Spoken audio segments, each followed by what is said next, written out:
Visión.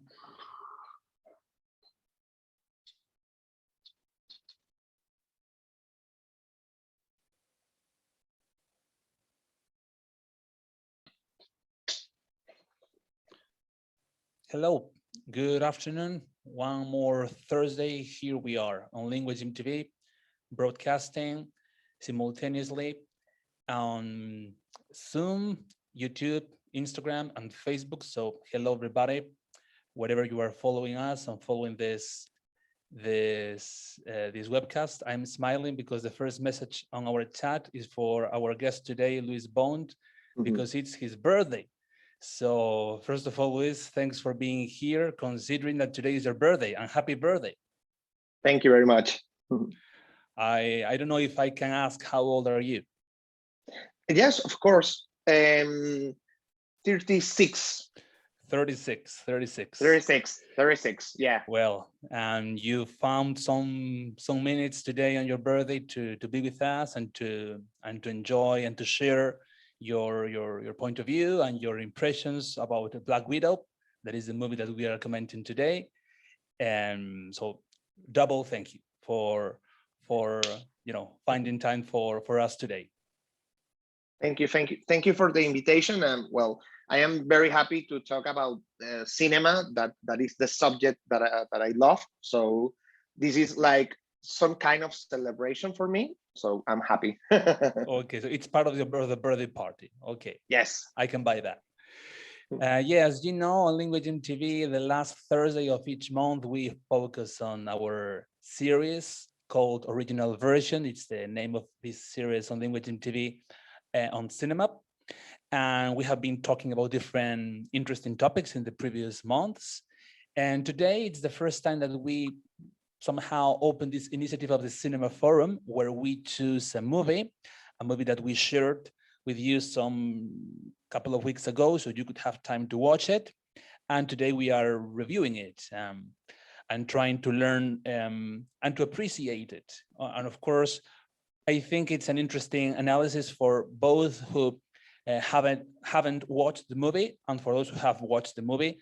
And of course, Luis will be very careful, warning every time that he is opening the box of the spoilers. And before starting, Luis, I think we should share some important facts about the movie that we are talking about today. It's a Marvel movie. I have to say that I know that you like very much Marvel movies. And I know, and something that I think is really interesting for our audience is that I think that you go really deep in your reviews and your critics of Marvel movies, because for many people, perhaps even myself in the past, you have, the tendency to consider these action movies like a little bit superficial or lack of substance and philosophy. But I think that in many cases, there is more than action and more than superficial movies and pure entertainment. And I think that you are very good at that. And I think that your background and your experience, because all the fields that you touch, poetry, history, literature, arts, tarot, psychology, I think that let you go deeper. And I think that it's an interesting webcast today, even for those who are not so keen on Marvel movies. And that's why we are especially happy to count on Luis. So Luis, is a Marvel movie, is it number 24 in this universe? I don't know if you have watched the 23 previous ones. Yes, of course. Since Iron Man, the first movie was Iron Man, and Iron Man opened this Marvel cinematographic universe that I believe that the director of Iron Man, the first one, Happy, the guy who played who played Happy, John Favreau, the man behind the Mandalorian,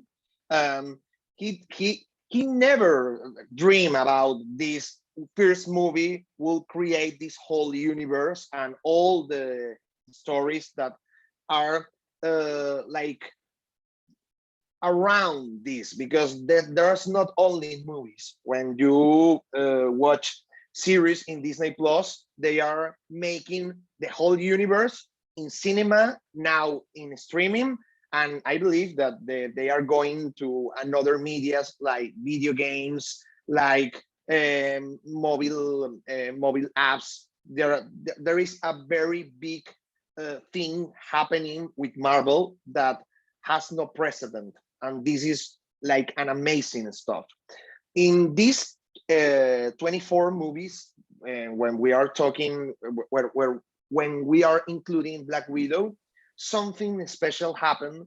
That is that every movie, yeah, it's a different kind of hero. We have like Iron Man, that is a guy that is super smart, billionaire, and that we have Thor.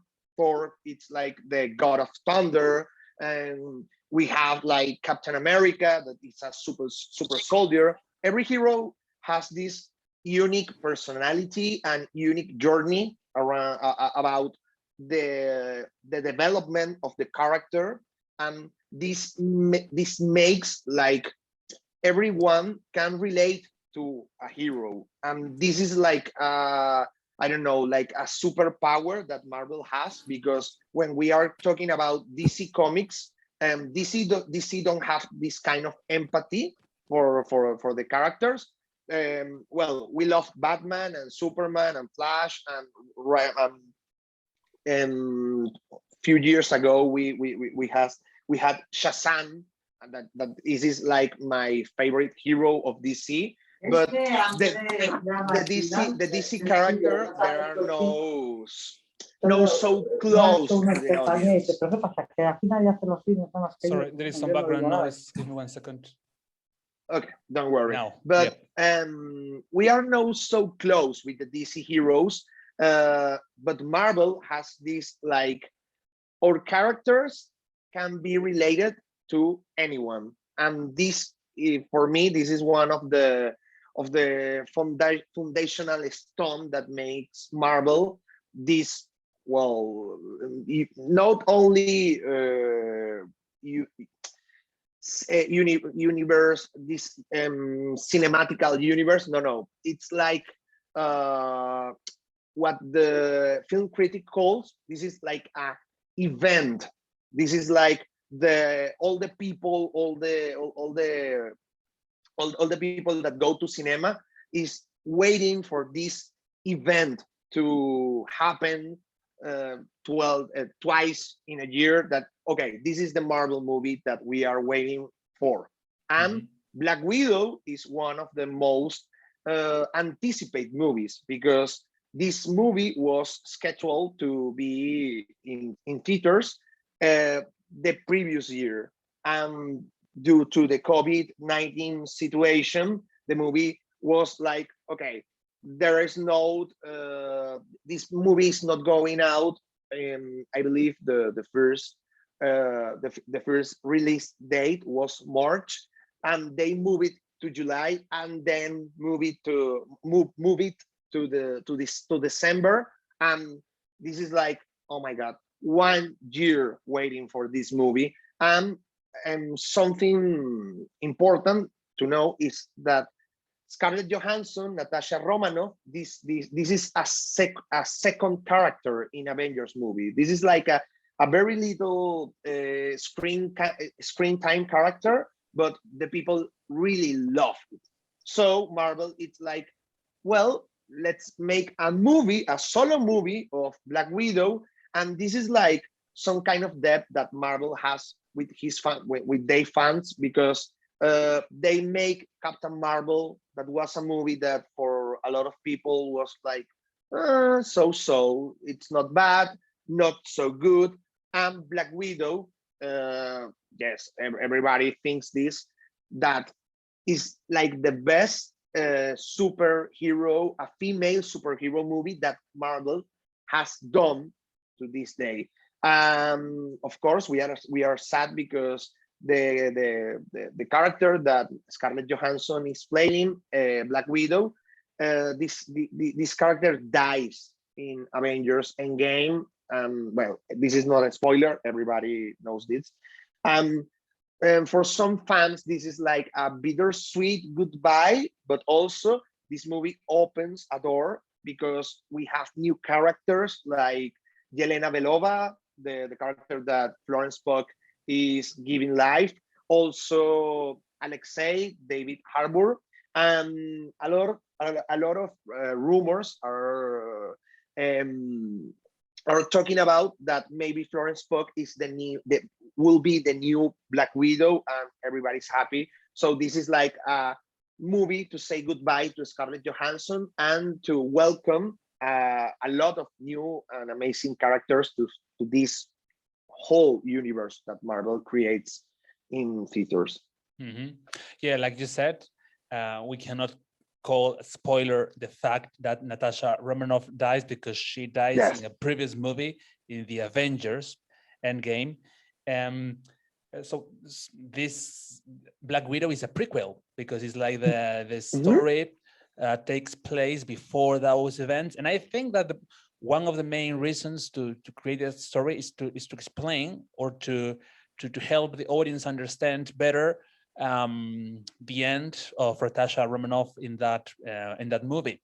But yeah, technically it is kind of closing the stage and saying goodbye to this character, and consequently Scarlett Johansson as the actress. Yeah. Well, I have to say that I am representing the part of the audience that haven't watched the movie, and that is intentional, because I always defend that these kind of webcasts are interesting, like I said before, for those who watched the movie and for those who didn't or haven't watched the movie yet, but they are interested anyway. So yeah, we are learning. And I wanted to have this point of view clean, let's say. You said before that twice a year we have these special events with Marvel, and in this case it was different because it was 2 years ago, the previous one, because of the COVID situation. And now we have this prequel, and you have already said that perhaps the best superhero movie with female as the main character. Coming from the Avengers, that was a movie where, like you said before, Natasha Romanoff had a secondary role. How do you feel that this movie bonds well as a prequel with that movie? Do you see this continuation in not only in the storyline, but also in the character and the performance of Scarlett Johansson? Something that is fascinating for some people, it's that it's all the background story about Black Widow, about the character that is the play that the role that is played by Scarlett Johansson, because she's like a super spy, something between James Bond and Jason Bourne, has this kind of dark background. Remember that Marvel, it's like the first phase of Marvel, the one that closed with the first Avenger movie. These movies has this tone, let's say not for kids, but they are like very innocent movie with no violence, no the theme that the movies touch or revolve around. There are not silly, but doesn't have this kind of more mature themes to talk. And Black Widow in that phase has this kind of dark background because she was brainwashed and she suffered some kind of abuse. It's never like exposed directly, but we can be like, yeah, I believe that there is a sad story behind her. When we are right now knowing this background, and she was like kidnapped from her family, and she was abused, and they used drugs to alter her mind. She was brainwashed, and all like this political background around her makes the character, when we look all the movies before, more complex, and we understand better um, she's her motivation to do some to not only to say some dialogues in the movies, like all the subtext that are between the lines, but also we understand like all the full way of the decision that she makes in the movies, because after the blip, after the Thanos make the half of the universe disappear, she takes the role like some kind of leader of the Avengers. And when we watch Avengers Endgame, we are like, why Black Widow is taking this role? Because Captain America, it's helping people and talking with people about depression, and Captain Marvel, it's something like a police in the space, and she's in the headquarters, and she's like making all this organization trying to protect the world. And we are like, why Black Widow? Why don't try another character? And when we watch this movie, we understand why she acts like that. Because, and this is not a spoiler, because the characters say this in many occasions. The Avengers are like her family, and this is something important to the development of this character. And also, now talking about the movie, it's not only about Natasha. It's a movie that always that talks about very dark, very sensitive themes that are how the women around the world are exploded by exploited. Thank you. About for are exploited by powerful men to take advantage of their skills, maybe in some deadly ways, making they like super weapons. But also, yeah, Scarlett Johansson in the first movie, she acts like some kind of Mata Haris, some kind of femme fatale, and we are talking about the the exploding and all these culture about the sexualization, yes, of the women, and how some people take advantage of that. And this is a very delicate thing that is right now, when you watch the news and when you read the news, we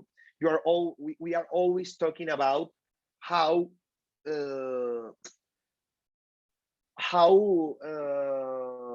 dangerous, how painful is for some women around the world to be treated like some kind of merchandise.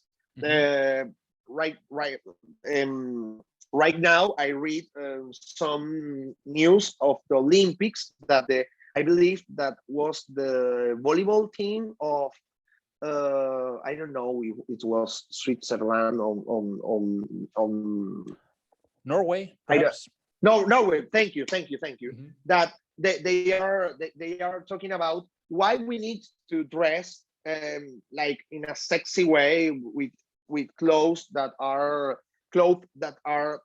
so revealing, when the men are like in a t-shirt, shorts, and that is.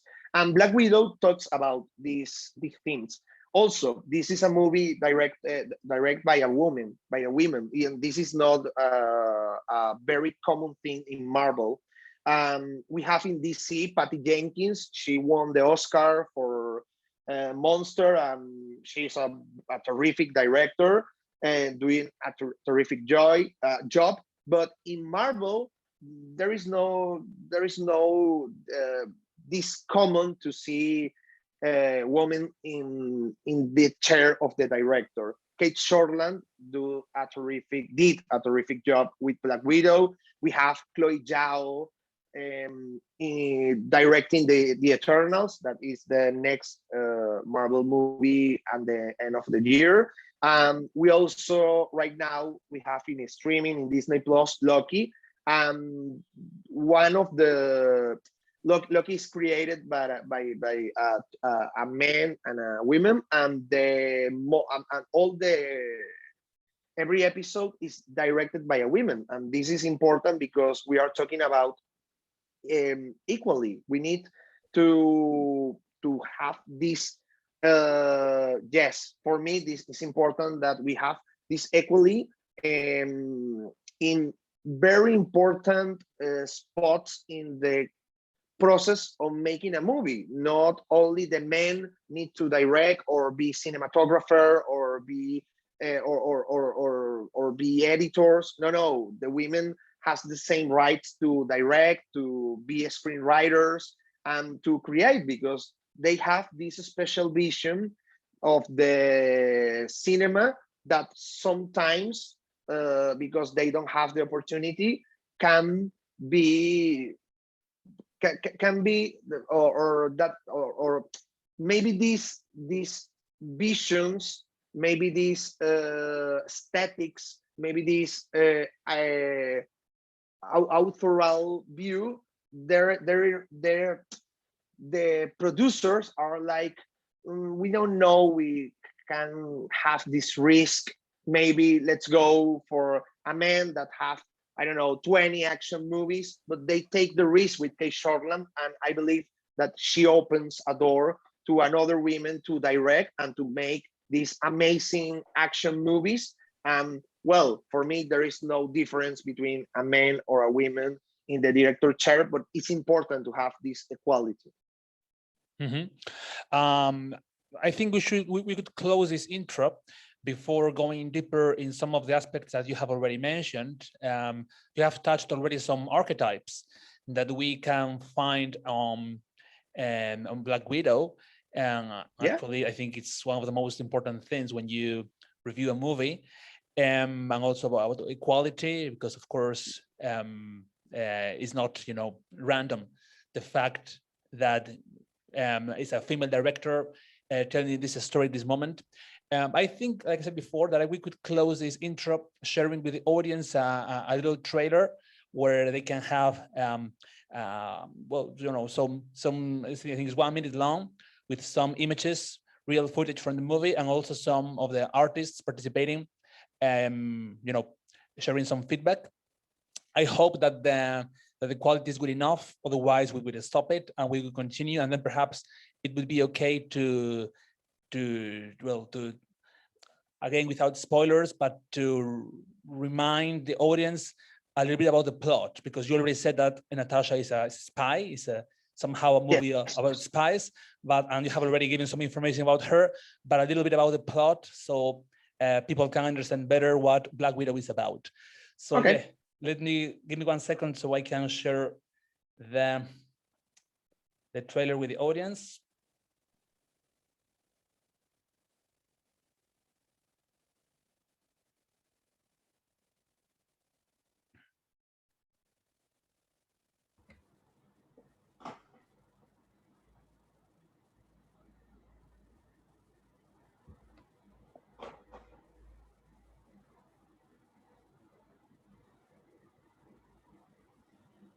Infinite opportunity.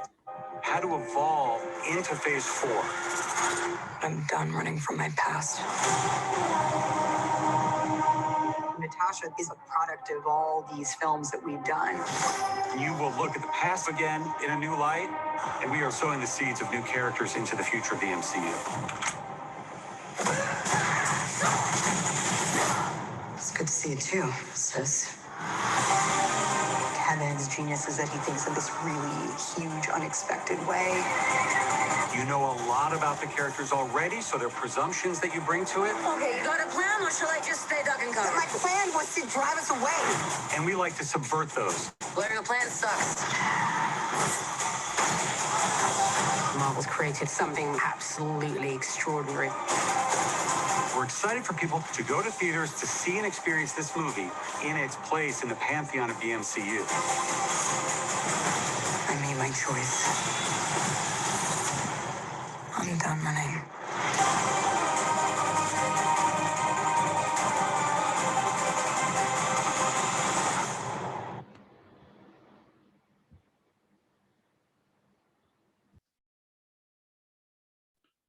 Well, there we are.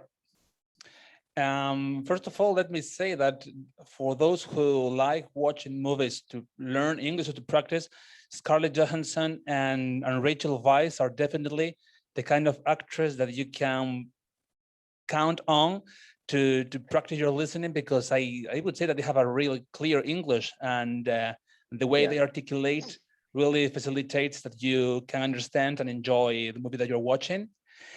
Luis, it's a movie about a spy, and that suffered some kind of abuse. So it's impossible not to connect her story with other stories that we have heard about before, because in the end, you know, in the movies, in the books that we read, the stories that we follow, there are always archetypes. Nothing is completely invented from scratch, but I think it's part of the interesting thing of work of art.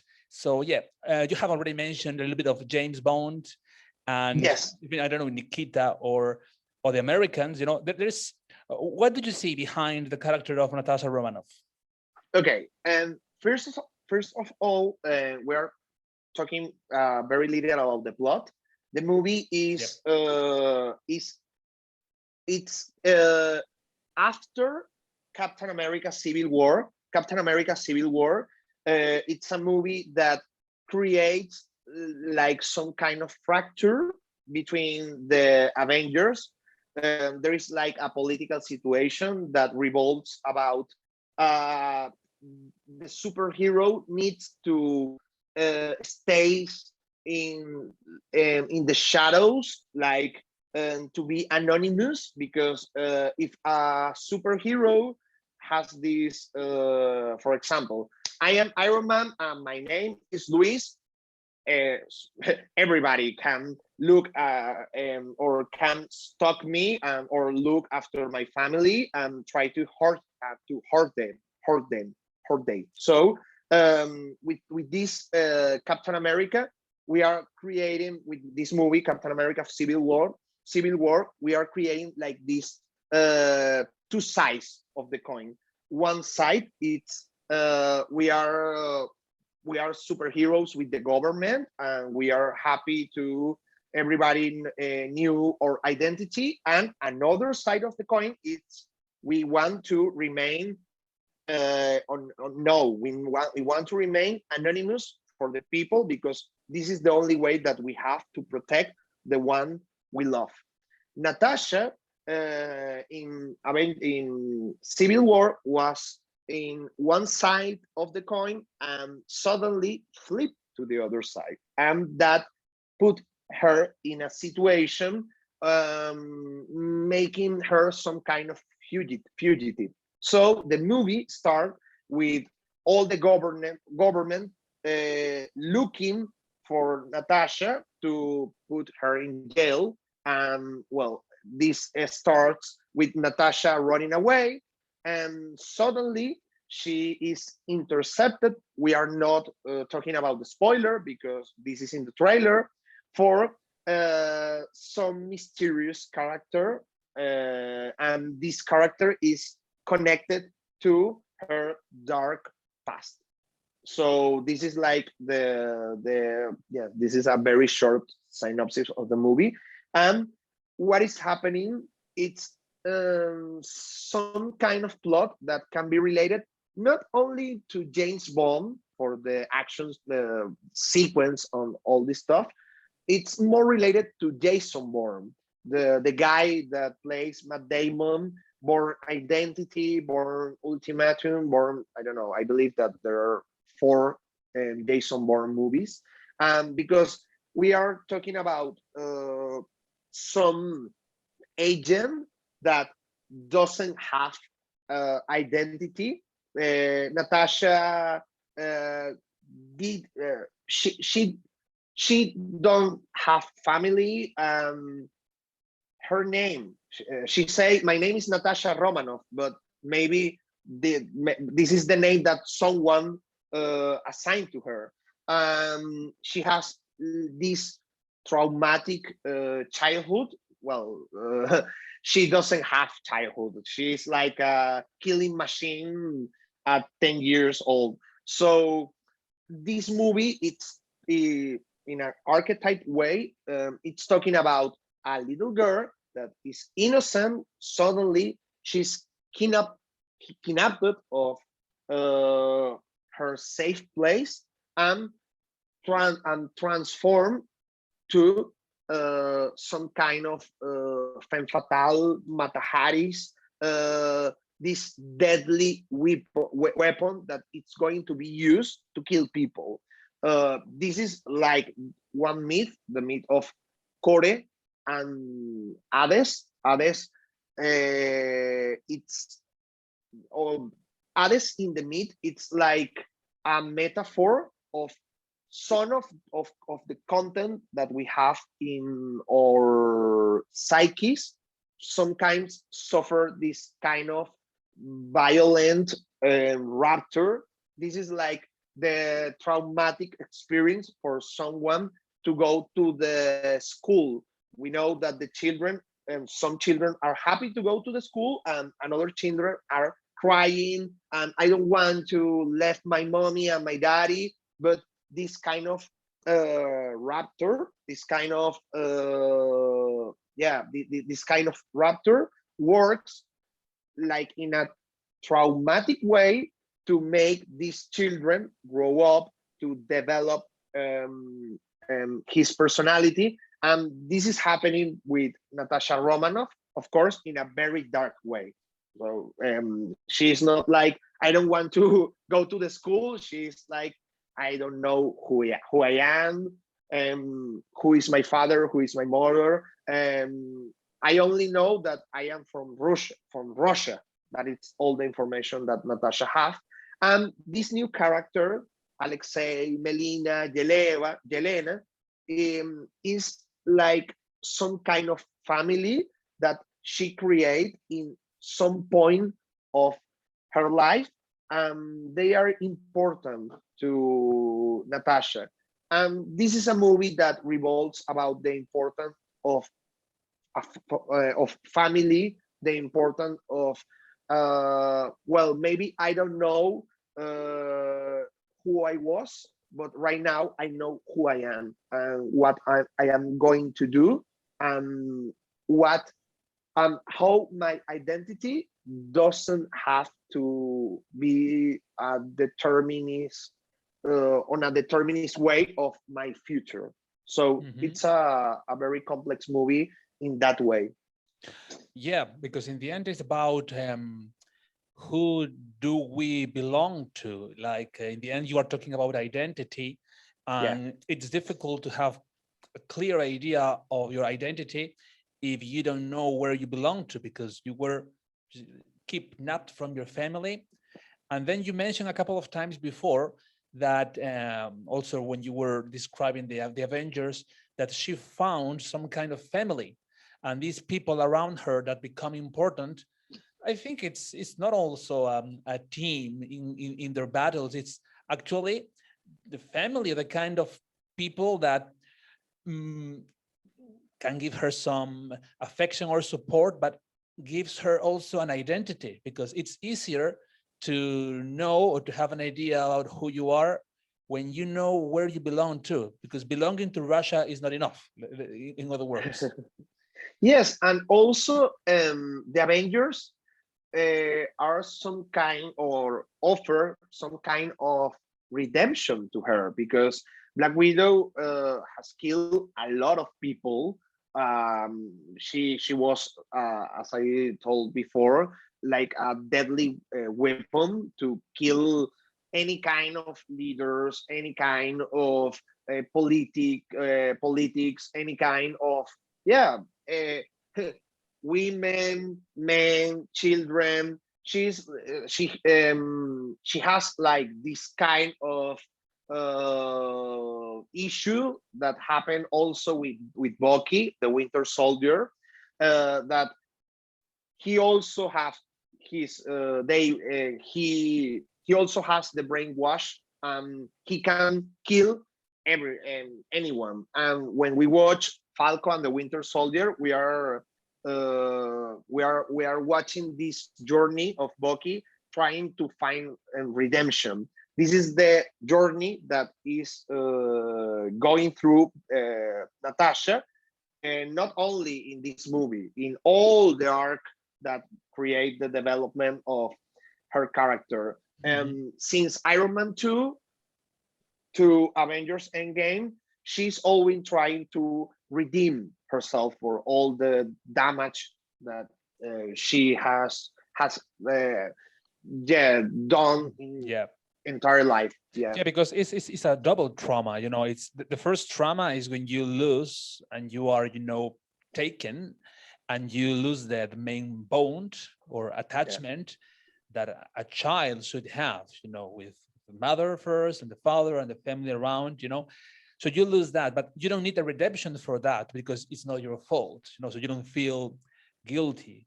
But the thing is that in her case, after that, there's a second trauma, which is and this brainwashing process that you described, which is, and she became a killing machine as a girl, and then you are a tool for political or military reasons, etc., which in the end is a process of dehumanization, which sounds like a Clockwork Orange is also there, you know, is the process, the political process to make you lose some human aspects to work as a machine or as a tool, doing what you are expected to do from a functional point of view, but something human takes place in this relationship with her new family that gives her this insight. And this is, it's good to know who I am, but now I have to deal with who I have been.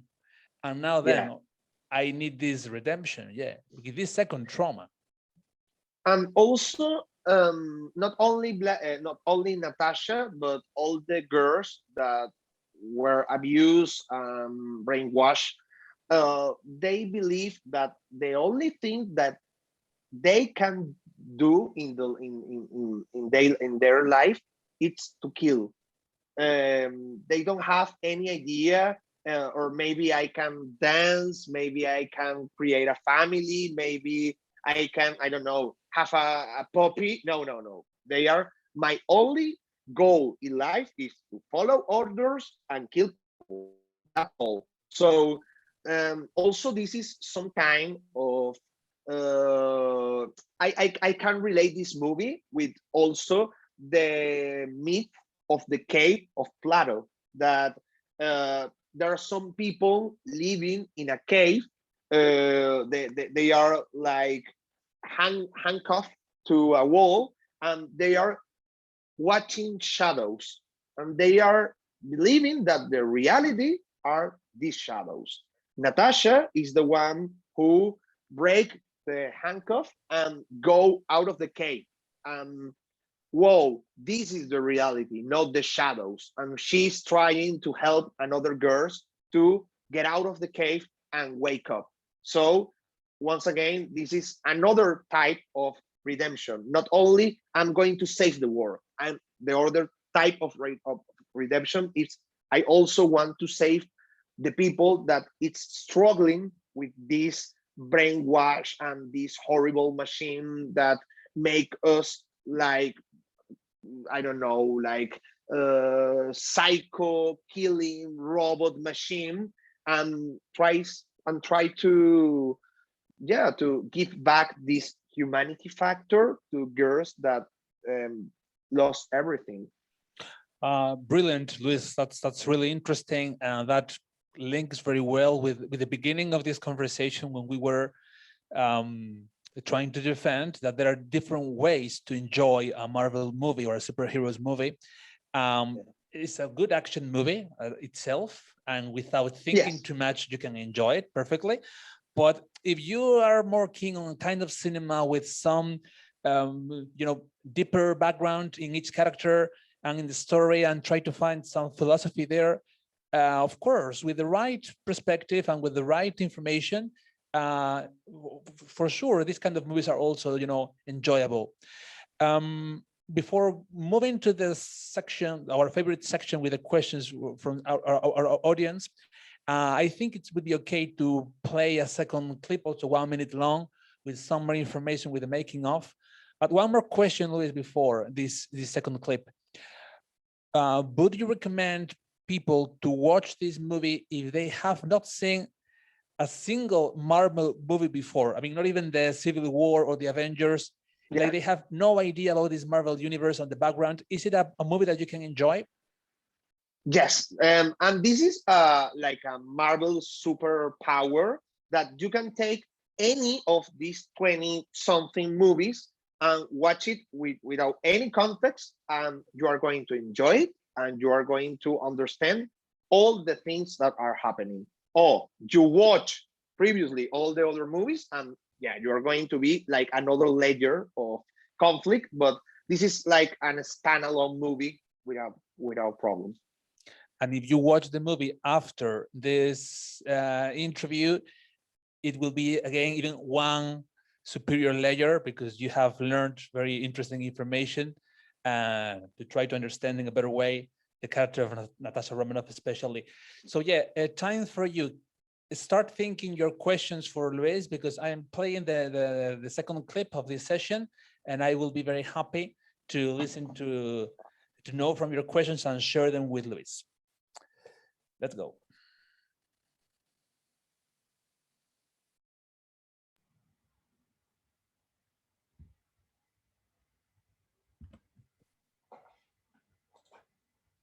Has never experienced before.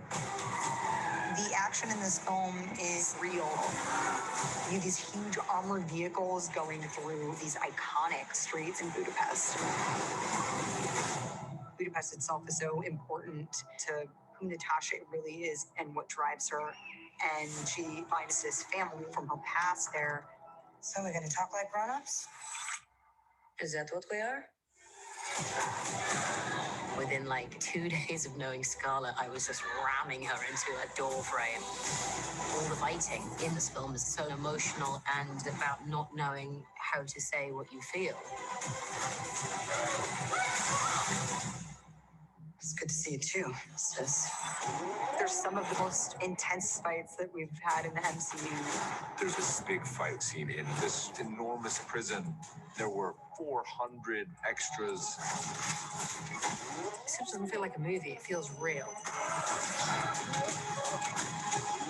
I wanted to create something really visceral and fun, but to talk about Natasha as a human being, to let audiences see a side of her that they had never seen before. I've spent a decade of time with this character, and she's finally able to write her own story.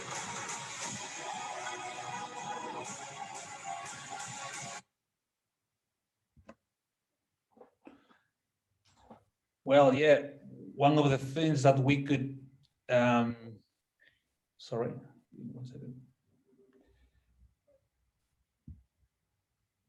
Yeah, there we had the director saying that she wanted to make a fun movie that we could enjoy, but also treating Natasha as a human being. And so I think that it was basically in one sentence what we have been trying to explain before. Yeah, because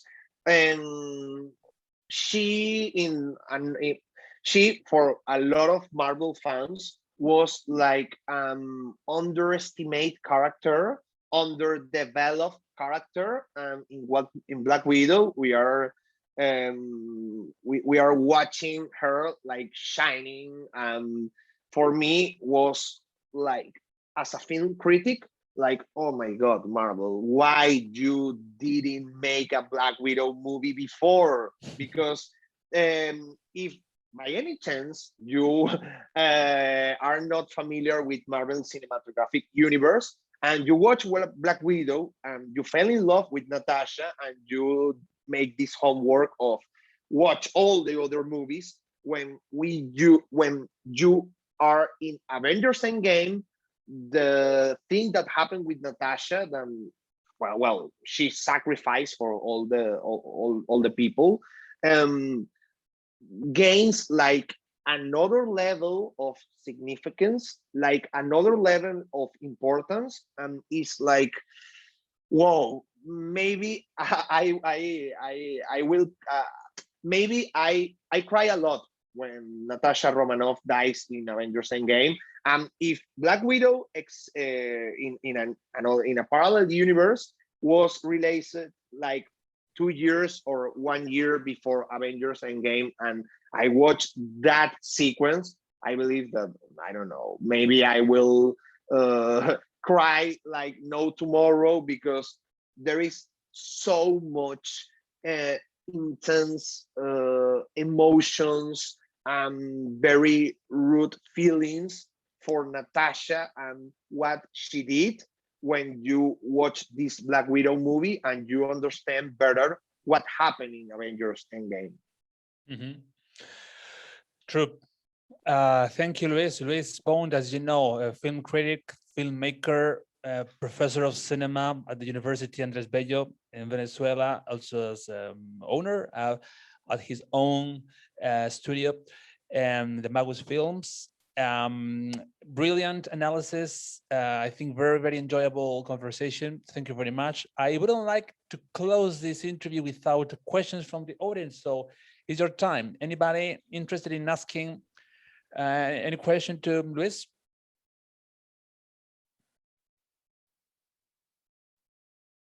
You can watch the movie in theaters, but also is in Disney Plus.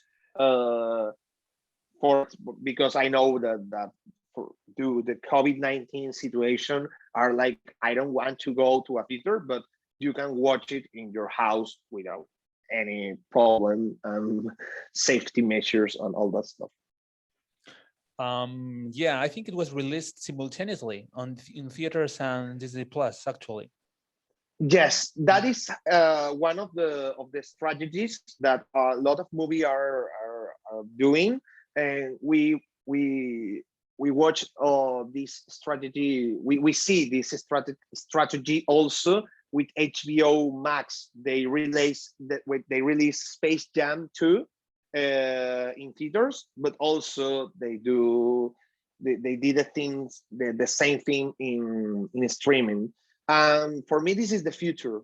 This is the common scenario that we have the option to decide to choose. I want to go to the theater to watch this movie, or well, this is not worth the risk, so I'm going to watch this movie at my home. This is the future, and well, yeah, definitely. When you see these big companies and studios doing that, is because it's the future. I am sharing a question that I can see in the chat. Luis, Juan asks you if you predict that cinemas will be running out of business, as it happened to companies like Blockbuster, companies that was used, so this habit of taking movies to watch them at home, and from day to night, the industry changed so much that, and Juan is perhaps wondering if you see the cinemas, I don't know. I believe that the cinema, the theaters, all the experience to go to a theater and buy popcorn and watch a movie in the event, full dark room. Yeah, the event, the experience. The experience. It's for me, this is like an eternal experience. This is like the people that I don't know, like 100 years ago, was like, okay, now we have television, the radio, it's going to die. The radio is still there. It's like the book. Also, it's like the physical book. It's some things that we still need or are, irreplaceable. Yes, for me, what will happen, and this is something that before the pandemic, a lot of film critics or directors were talking about. It's like the the theaters will be some like the theaters will be used for these cinematographic events, for these Marvel movies that or these action movies, Disney movies that you need to watch in a very big screen and have this the sound and the music and to experience all this all the story like in the format that the story was created. This for example in the States we have I don't know in Spain, and do you have IMAX? Yes, yeah, in Madrid at least. In Madrid, okay. Yeah. This IMAX experience, it's something that only you can live in a theater. So I believe that the streaming and the theaters can live in the same page without killing each other. But I believe that what will happen, it's like yeah, movies maybe like independent movies, indie movies, like these 2 or 3 character, 2 or 3 location will be released in a stream because well, I can watch a Woody Allen movie in my house without any harm, but if I really want to enjoy a Marvel movie, I need to watch it in a theater. So this is what is going to happen, and this is happening in a like in a natural way, in an organic way, because for example, when I talk with my students in the classroom about are you going to the movies to the theater to watch this movie, some students are like I only going to the movies to watch I don't know this Marvel movie, to watch Jungle Cruise of Disney, to watch A Quiet Place too, because this is our movies that are made to be watched in theaters. Yeah, So actually, I believe that I think it's not a coincidence that in the past few years we found so many Marvel movies or so many action movies, because in the end I think the industry understood that it's the kind yeah. of impacting experience that could survive easily. One more question in the chat, and the last one perhaps, because I guess that we have to close, about the casting, about the performance. I will try to rephrase it because about Scarlett Johansson. Well, I mean, I'm sure that you have found interesting performances. I think it's even fun to see David Hopper in Stranger Things in this role, and perhaps new surprises like Florence Pugh, you said before. But I think we have to ask you about Scarlett Johansson. That it's incredibly young because she's still 36, because sometimes we have to remember that she was 18 when she did Lost in Translation. So after a long career, she's still 36. So what do you think about her as an actress in general and in this role as Natasha in Black Widow? I really love Scarlett Johansson because she's a very versatile actress. You can watch Scarlett Johansson in independent movie like Lost in Translation. You can hear Scarlett Johansson on her. The last year we watched Scarlett Johansson in 2 very different movies, Marriage Story and Jojo Rabbit, and she's terrific in both of these characters. And in the Golden Globe, she was also nominated in both for both movies. For yes, both categories. Movies, yeah. She also can do this very sophisticated action movies like Black Widow or Ghost in the Shell. And this is for me as director. I don't know, like I need to. I don't know how to say this in English. Like quitarse el sombrero, like to take your hat off. Yeah, literally. Oh, okay. Take my hat off because it's very difficult to move between kind of movie that are I don't know like they are antagonists because doing comedy, doing drama, and go to the other side of the spec and do action there is not easy, because when you are doing an action movie, there is not only like I need to go to the gym. No, you need to do choreography of all the movements, and you need to work with the stunt that make these very difficult choreographies. This is like another level of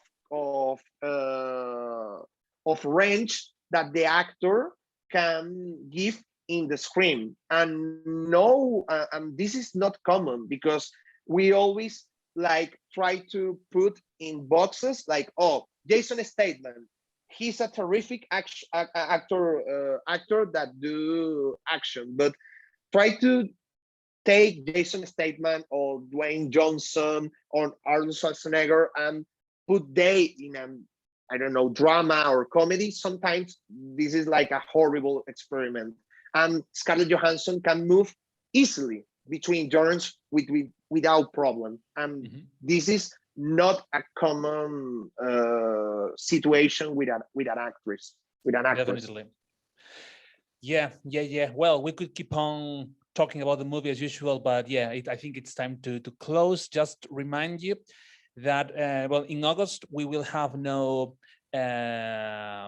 new episode on original version. We will, take a little break, and we will be back in September with another movie, and we will be sharing with you with time in advance. So Luis, go thinking the next maybe we can talk about the Emmys, because the Emmys are on September, and we have a lot of series that are amazing, and we can talk about that. I buy it. So yeah, definitely. I think we have already chosen the topic for the next episode of original version. Anyway, remember that we have a new date next Thursday with our regular series. Actually, next Thursday is a very recommendable webcast. Jorge Agostinho from FINSA, the Spanish multinational, from the Human Resources Department. We are going to talk about how important it is English in the selection processes and the kind of aspects that these people responsible for recruitment take into account. Because sometimes we think that it's enough if you have a certificate, a Cambridge certificate, and then you already have the interview. I think you need to understand better what the modern selection processes are looking for, especially in terms of your English skills. So as a spoiler, and fortunately, I think we have to admit that we didn't give actually any spoilers today. So congratulations also for that. Only one spoiler about the webcast next Thursday. I recommend you to have a more open-minded approach in your English training and focus on the communicative skills. Is what they need. People that really defend themselves and trust themselves and feel confident when they speak. So that's what we do on Lingua Gym. Luis knows because he's a member of our gym, and you can see that he can have problems with the language, but what he doesn't have is problems of confidence. So we are happy to help him in that way. And Thank you very much. We can find us on synergydidactics.com to start your free trial Lingua Gym. Otherwise, see you next Thursday at the same time on Lingua Gym TV with a new episode, like I said before. Luis, thank you very much again. Happy birthday, and enjoy now the rest of the day properly with the adequate birthday party that you deserve. Thank you very much. Bye-bye. Have a nice evening, everybody. Bye-bye.